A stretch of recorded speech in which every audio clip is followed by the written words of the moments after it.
Jesús histórico.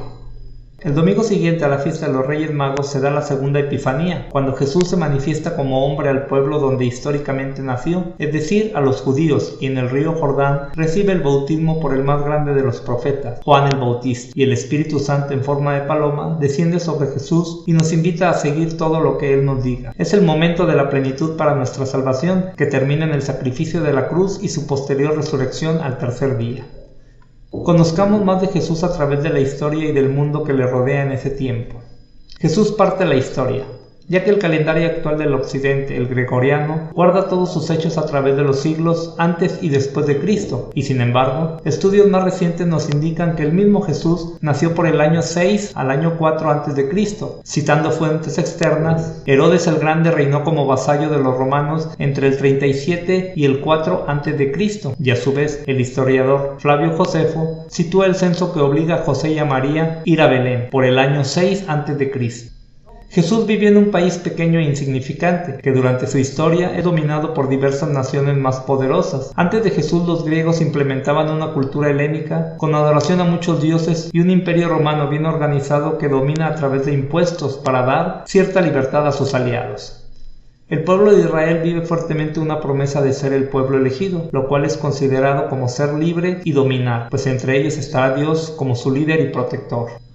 Por estas razones, Jesús entra en fuertes diferencias con los líderes políticos y espirituales de su pueblo. Se opone a la servidumbre y humillación de los poderosos al servicio de Roma, que oprimen a su pueblo con los impuestos injustos, como era el caso de los recaudadores romanos. Ejemplo de ello fue Leví, que pasará a ser el apóstol Mateo cuando Jesús lo llama a seguirle.